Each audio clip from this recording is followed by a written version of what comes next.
The first time I heard of your product is when his friend introduced it to us. Kinuwento na sa amin yung naging effects sa kanya ng product nyo. He is diabetic and he was hospitalized because he is partially blind already. May gangrene yung lower extremities niya.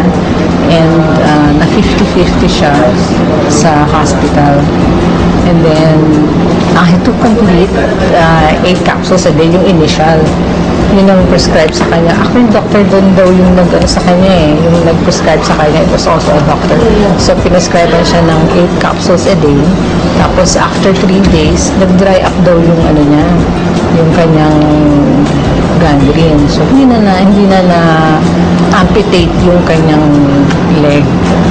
And then, we tried the product first. Bumili siya ng Liven, yung coffee nyo, and then yung complete. So, kasi nung may problem ako sa cyst, I have breast cyst, and then may solid nodule, multiple, and then one of those was a solid nodule na kailangan nang i-operate. Kaya ayoko magpa-opera. So, I tried it kasi I saw it dun sa friend niya na ganun yung drastic yung recovery talaga niya. So, I tried it for yung 1 box lang nila. 1 box is 30 capsules lang. I tried it. Yung 1 box lang na yun, inubos ko. Nagpa-ultrasound ulit ako. It turned out na negative na. Hindi na makita nung doctor sa ultrasound yung nodules. Kaya after that, tinuloy ko yung pag-drink ng complete. It was a vehicular accident that happened October 3 in the Anghare, Alabang, Cavite area. I was driving all alone. There was this. I had that accident, and the next thing I knew, wala na akong malay noon. I ended up here at San Juan de Dios Hospital at the intensive care unit. I didn't know what was happening. It was really painful. And then nawalan ako ng malay. But in a way, I was in comatose. He was in the ICU for 9 days. So, wala talaga siyang memory about yung nangyari sa kanya. His brain was swollen. Yung sabi ng doctor, swollen yung brain niya. Ang sabi ng doctor, it will take 6 months daw para makarecover, to remember. Sabi ng doctor. Noon sa ICU, hindi alam nung mga doctors na pinapainom ka siya nung complete. Kasi siya nakita ko yung effect sa akin. So, binigyan ko siya.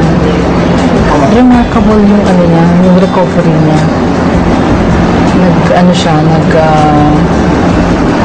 Gumising siya. Tapos, nagulat din yung doctor niya sa recovery niya na parang biglaan. So, hindi na siya hindi na nag-operate. Yung doctor, hindi na kinailangan ng operation. Sabi ng doctor, maswerte siya. Saka nagulat din yung doctor na ganun kabilis yung recovery niya. Kasi nag-start na nag-swell down yung swelling sa brain niya. He stayed there for 2 more weeks sa hospital niya. Pero during those 2 weeks na yon, nag-improve yung memory niya. Nakilala na niya kung alam niya yung pangalan ko, alam niya yung pangalan ng mga anak namin. Pati yung mother niya, alam niya yung pangalan. It started sa mga names. They can even text. Naka-text mo siya sa hospital, nagulat ko doon. Nakakatawag siya. Dati nung hindi niya ma-recognize kung ano yung cellphone. Hindi niya alam kung ano tawag doon. Kasi I believe na kaya kahit 2 capsules So, kahit basta regular lang, na continuous din yung intake niya nun, I believe na makaka-recover siya. Saka dati may complaints of headache. medyo late na during the day, sumasakit yung ulo niya, masakit, saka malabo yung mata niya. Ganun. Tapos yung C24/7 na yung tinitake niya after a month, January na yun, na-observe niya na hindi na sumasakit yung ulo niya. Tapos medyo hindi na ganun kalabo din yung mata niya. Hindi ako na-surprise na positive yung effect niya. Alam ko na ganun yung magiging effect sa kanya. Kasi na-prove ko na sa sarili ko na nakakatulong sa kanya yun. So, kumbaga, waiting na lang. Yung time na lang will tell. Yun na lang inaantay ko yung time na dumating na makaka-recover siya, na mariregain niya yung memory niya. Ngayon, unti-unti, after nang nagtitake pa rin siya niyan, 3 times a day na, yung C24/7. Well, I'm glad na merong product na C24/7 na food supplement na that can help us, especially my husband, to recover dun sa temporary na memory loss niya. Doon ko lang nalaman na all the time, the reason why I had a very fast recovery, it was because of this product of AIM Global. And I knew for a fact, yes, okay, I should have died. That was given. I should have died. And I know the Lord gave me a second chance in life. The important thing is I'm back. I'm back with my life because of the Lord, and I have a strong life, a new life, very strong and very happy because of C24/7.